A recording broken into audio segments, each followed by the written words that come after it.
There are voices that are not made of muscle and air. They are forged from bruised memories, from confessions in the night. Tim Hardin's is one of them. It doesn't command, it confides. That voice wrote If I Were a Carpenter, one of the most tender songs of our time. It created reason to believe, an anthem for the hopeless. But that voice that could move millions could not save the man who possessed it. This is not the story of a fallen star. This is the story of a talent destroyed by his own fragile nature. An artist imprisoned by the darkness of war and stage fright, and left a ghost in the very history of music he helped shape. To understand the delicate, bruised beauty of Tim Hardin's music, you have to travel back to a place far from the chaotic epicenter of the 1960s folk revival. He was born in Eugene, Oregon in 1941, a world away from the gritty coffee houses of Greenwich Village. His was not a childhood of hardship or rural authenticity, the kind of backstory that gave so many folk singers their credentials. His was a world of discipline and culture. Both of his parents were classically trained musicians. His mother, a violinist with the Oregon Symphony. The air in his home was filled not with the raw holler of the blues, but with the complex, structured beauty of Bach and Beethoven. This upbringing gave him a deep, almost cellular understanding of melody and harmony, but it also instilled in him a sense of order, of expectation, that his restless spirit would spend the rest of his life trying to escape. He was a sensitive, introspective kid, a dreamer in a world that demanded conformity. He dropped out of high school, a quiet act of rebellion, and then in 1959, at the age of 18, he did something that would permanently alter the course of his life, and it cast a shadow over his soul that would never leave him. He lied about his age and joined the United States Marine Corps. This wasn't a patriotic gesture. It was a desperate flight.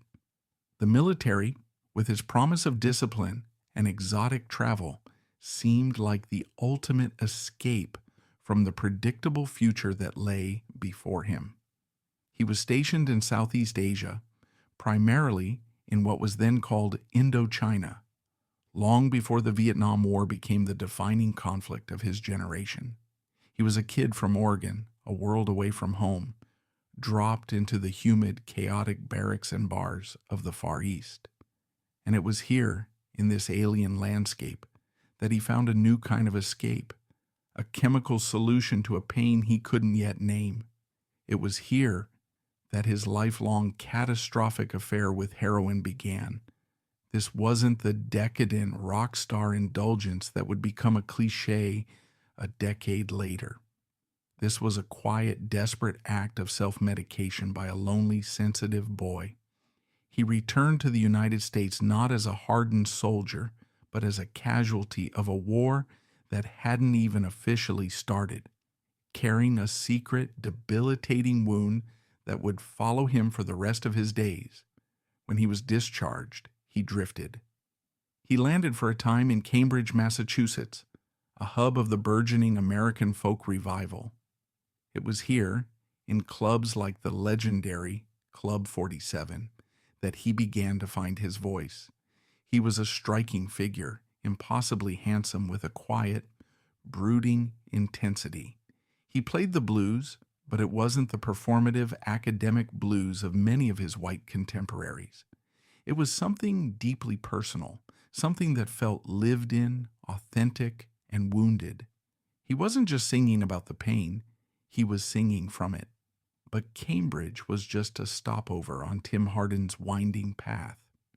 The true genesis of his musical identity and career unfolded in New York City's Greenwich Village, where he relocated by 1963 after his discharge from the U.S. Marines. This neighborhood stood as the undisputed heart of the American folk revival, a bustling enclave of creative chaos where bohemians, intellectuals, and artists converged to challenge societal norms and reshape cultural narratives. Amid narrow streets lined with tenements and cafes, village residents experimented with poetry, abstract art, and protest music, fostering an environment that rejected mainstream conformity in favor of raw authenticity. Hardin immersed himself in this milieu, forging connections with emerging icons such as Bob Dylan, whose early village gigs at spots like Gertie's Folk City set the tone for introspective songwriting, and Phil Ochs, known for his topical anthems that critiqued war and injustice.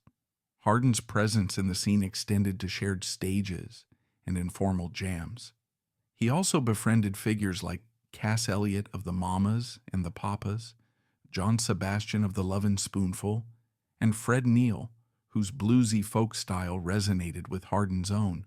The smoky, dimly lit coffee houses, like the Gaslight Cafe on McDougal Street, were the launching pads for this movement, with performers delivering unvarnished truths through acoustic sets that often blurred into late-night discussions on civil rights, existentialism, and the Vietnam War's looming shadow. Hardin's rapid ascent in this competitive circle stemmed from his spellbinding stage presence, which set him apart from the era's more conventional folk acts. Far from a technical virtuoso on the guitar, he employed an unconventional rhythmic approach characterized by percussive thumb strumming that echoed the syncopated grooves of jazz and rhythm and blues rather than the intricate finger-picking of traditional folk pioneers like the Carter family. This technique created a pulsating undercurrent, almost drum-like, that propelled his melodies forward with an organic improvisational flair. Complementing this was his voice, a delicate, airy tenor that conveyed fragility while wielding immense expressive power. Critics and peers alike noted its quavering quality, oscillating between gritty blues edges and moments of tender vulnerability, evoking a spectrum of emotions from despair to quiet ecstasy. The essence of his artistry lay in his masterful phrasing.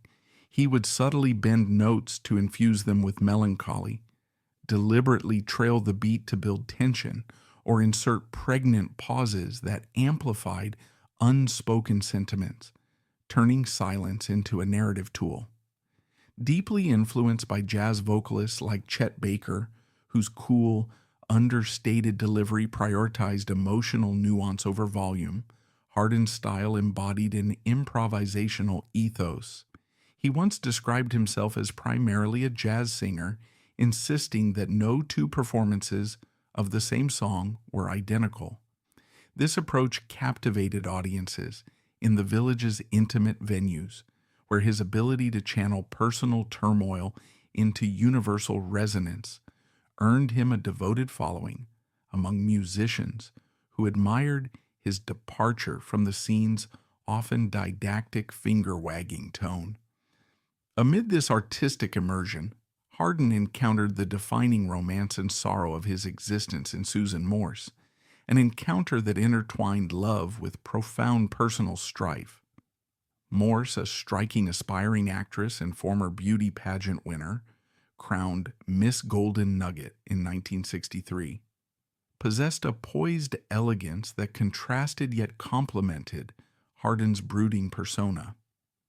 Drawn to his enigmatic poetic depth, marked by his heroine struggles that began during his Marine service in Southeast Asia, she found in him a kindred spirit, while he was entranced by her grace and vitality. Their bond evolved into a stormy, fervent partnership, oscillating between intense affection and mutual dependency on substances, which ultimately shaped their trajectories.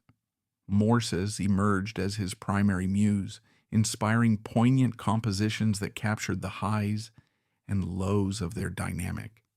She embodied the lady came from Baltimore archetype in his lyrics, symbolizing a clash of social worlds, a refined woman entangled with a rugged outsider. This motif recurred in his work, reflecting themes of forbidden love, class disparity, and emotional wreckage.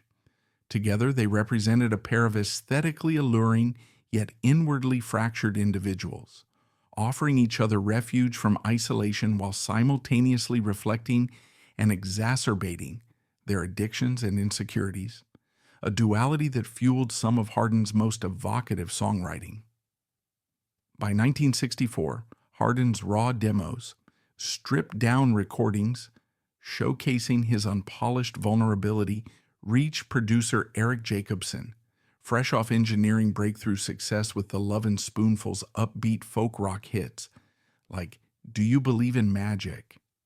Jacobson recognized an untapped potential in Hardin's delivery, a raw honesty and emotional profundity absent from much of the folk scene's moralistic posturing. This led to a contract with Verve Forecast, an imprint of the esteemed Verve Records, renowned for its jazz catalog featuring legends like Billie Holiday and Charlie Parker, a fitting match for Hardin's genre-blending sound. The culmination arrived in 1966 with the release of his debut album, Tim Hardin 1, which introduced his talents to a broader audience through tracks like the introspective Reason to Believe, the dreamy Misty Roses, and the haunting How Can We Hang On to a Dream. Recorded with subtle arrangements that highlighted his voice and guitar, the album blended folk introspection with jazz-infused subtlety, earning critical praise for its authenticity and marking Hardin's entry into the musical canon. Tim Hardin 1 was a revelation. It was a stark, intimate album recorded not with folk musicians, but with a small group of brilliant jazz players, including the virtuoso vibraphonist Gary Burton. The sound was revolutionary for a folk record, spare, elegant, and swinging. The songs were short, poetic snapshots of love, loss, and longing. There was Reason to Believe, a song that somehow finds a flicker of hope in the ashes of a failed relationship. There was Misty Roses, a delicate, beautiful melody that felt like it had existed forever. And there was How Can We Hang On to a Dream, a devastatingly honest look at the fragility of happiness. The album was a critical success, hailed by those in the know as the debut of a major new talent. But it wasn't a commercial blockbuster. Tim's music was too introspective, too raw, too sad for mainstream radio. And Tim himself was not cut out for the life of a star. In fact, he seemed almost constitutionally opposed to it. This is the central, painful paradox of his career. He was a man who created music of profound intimacy, but he was terrified of the intimacy of a live audience. His stage fright was crippling. This wasn't a pose or a charming bit of shyness. It was a genuine, debilitating anxiety that would sabotage him time and time again. There are stories of him being so nervous before a show that he would have to be physically pushed onto the stage. Once there, he could be brilliant, his voice a mesmerizing whisper that could silence a noisy club. But just as often, he would be a mess. He would forget lyrics, play with his back to the audience, argue with hecklers, or simply walk off stage mid-song. Overcome by a panic that no one could understand, his record label didn't know what to do with him. They knew they had a genius on their hands, but he was a genius who refused to play the game. In an attempt to make his music more commercial, they brought in an arranger for his second album, Tim Hardin 2, and in a move that could have been disastrous, added strings to some of the tracks. The result, released in 1967, was an accidental masterpiece. The strings, instead of softening his sound or drowning it in schmaltz, only amplified the underlying sadness, creating a sound that was both lush and desolate, like a beautiful abandoned ballroom. And Tim Hardin 2 contained the song that should have made him a household name, If I Were a Carpenter. The song was an instant classic. It was a simple, elegant plea for unconditional love, a song that cut across all social and economic barriers.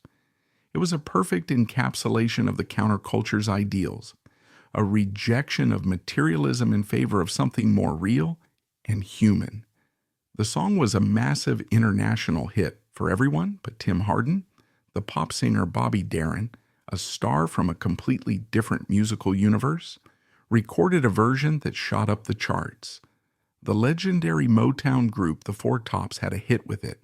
Johnny Cash and June Carter won a Grammy for their heartfelt duet version. The song was everywhere. But Tim's original, the one with that fragile, aching voice, barely made a dent in the charts.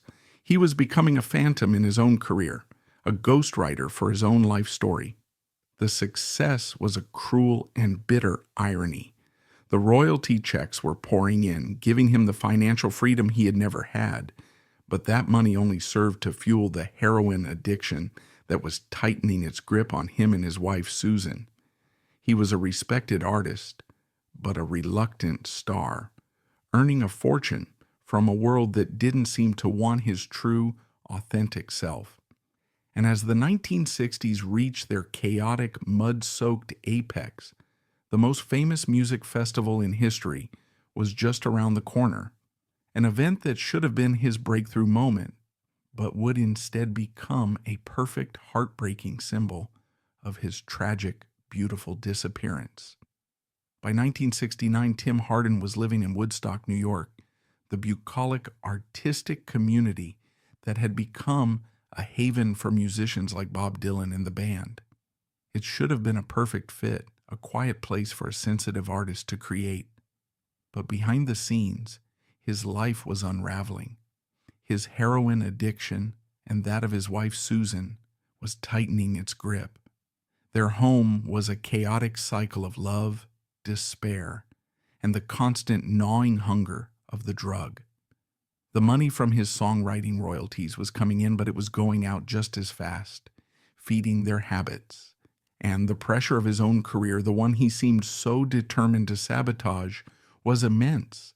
His crippling stage fright had not eased, it had metastasized.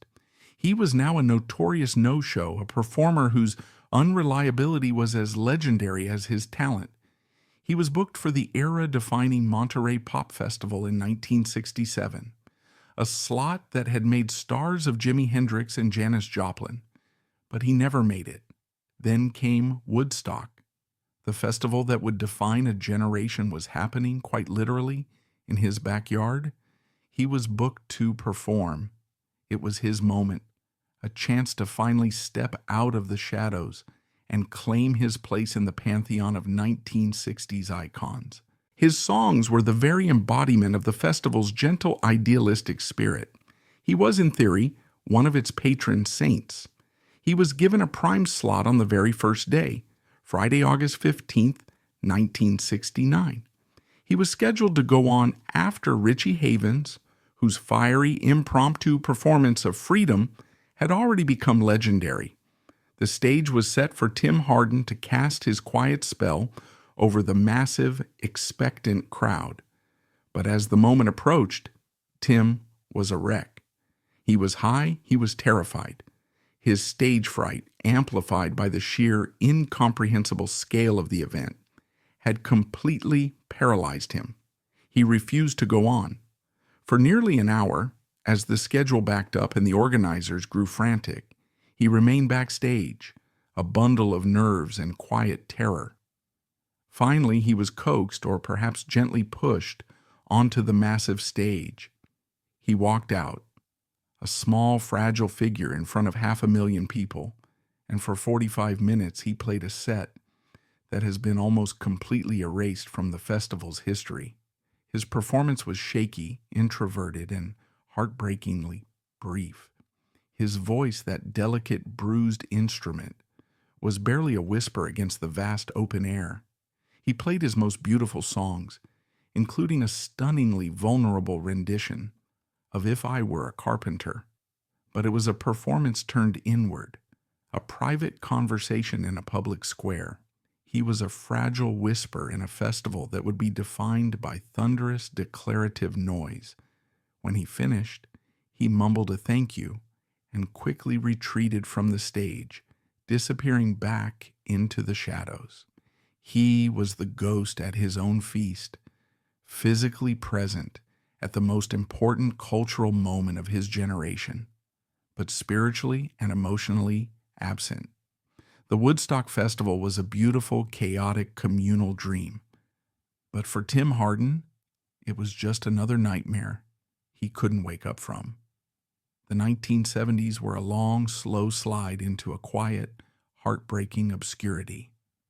The hope and idealism of the 1960s were curdling into the cynicism and excess of the new decade, and the musical landscape was changing. There was little room for Tim Hardin's delicate, jazz-inflected folk songs. In 1971, in a desperate attempt to escape his demons and find a fresh start, he left America and moved to England. It was a logical move in a way. His music had always been revered in the UK, and British artists like Rod Stewart were having massive hits with his songs. But he couldn't outrun himself. The demons he was fleeing were not in America. They were inside him. He continued to release albums, but they were spotty, inconsistent affairs. Records like Bird on a Wire and Nine had moments of breathtaking flashes of the old genius. But they were also marred by a sense of weariness, of a fire that was slowly dying out. His voice grew weaker, his songwriting more erratic. His marriage to Susan, the passionate, tumultuous relationship that had inspired his greatest work, finally fell apart, a final heartbreaking casualty of their shared addiction. He was adrift, a man without a home, a man who had lost his reason to believe. He toured sporadically, his performances becoming more and more shambolic. These were not concerts, they were acts of public disintegration. Sometimes he would be brilliant, his voice and guitar locking into a moment of pure, transcendent beauty, reminding the audience of the genius he once was. But more often he would be a sad, pathetic figure, a shadow of his former self, forgetting lyrics, rambling incoherently between songs, a man lost in a fog of heroin and regret. There's one particularly devastating story from this period, an anecdote that has become a kind of legend in its own right, a story that perfectly, cruelly captures his tragic decline. He was booked to play a small club in London. The audience was not made up of casual fans. It was full of loyalists, people who remembered the sublime beauty of his early work and were hoping, against all odds, to catch a glimpse of that magic again. But Tim was in bad shape. He was high, his eyes were clouded, his voice was a fragile rasp, and he could barely remember the chords to his own iconic songs. The audience, at first patient and sympathetic, started to grow restless. A few people began to heckle, not out of malice, but out of a deep sense of disappointment. Tim stopped playing mid-song. He stood there silent in the dim spotlight, a man utterly exposed. He looked out at the small crowd with his sad, haunted eyes and said, in a voice that was barely above a whisper, "I used to be Tim Hardin." It was a moment of devastating, almost unbearable honesty. It was not a plea for sympathy or an excuse. It was a simple statement of fact, a public confession from a man who knew he had lost himself. He wasn't just a musician who had fallen on hard times. He was a man who had become a ghost in his own life, a man who now spoke of his own genius in the past tense. The debate that has followed him ever since, was he a tragic victim of his own sensitivity or a squandered talent who lacked the discipline to succeed, was answered in that moment. His fragility and his genius were not separate things. They were two sides of the same beautiful broken coin. Tim Hardin's final years were a sad, lonely final chapter to a life that had promised so much. He returned to America in the late 1970s, but he was a forgotten man. He was a ghost from another era. He drifted to Los Angeles, a city known for its unforgiving cruelty to fallen stars. He was broke, living in cheap apartments and motels, a specter haunting the edges of the music industry, that he had helped to create, he tried to get clean. He was in and out of rehab clinics, but the addiction had too strong a hold on him. It had been his companion for too long. He was a man trapped in a relentless cycle of pain and self-destruction. In one of his final interviews, he spoke of his life with a sense of weary resignation. "I've only been in jail once," he said, "and I've only been in a mental institution once. I'm proud of that." It was a heartbreaking statement, a glimpse into a life where survival itself was the only metric of success left. On December 29, 1980, Tim Hardin was found dead in his Hollywood apartment. He was 39 years old. The cause of death was a heroin overdose. Just a few weeks earlier, the world had been plunged into a state of collective mourning by the murder of John Lennon. That event was a global trauma, a front-page story for weeks. Tim Hardin's death, by contrast, was a small, sad story, a brief mention buried in the back pages of the newspaper. It was a final tragic irony for a man whose life had become a quiet, beautiful, and almost invisible whisper. We should remember Tim Hardin for his greatest legacy, his songs. They are a beautiful, heartbreaking gift that will live on forever, the only part of him that has not been consumed by darkness. He was a pioneer of emotional honesty in music. His influence is not measured by sales, but by shaping generations of introspective songwriters like Nick Drake and Elliott Smith. He was a sensitive soul crushed by the business world, a man who needed help but was thrust into the spotlight. Hardin's greatest tragedy was that he never found his own worth. Though he was loved by everyone, he always felt like a fake. He wrote songs about love and connection that he never found. Because of his immortal music, Tim Hardin will always live on.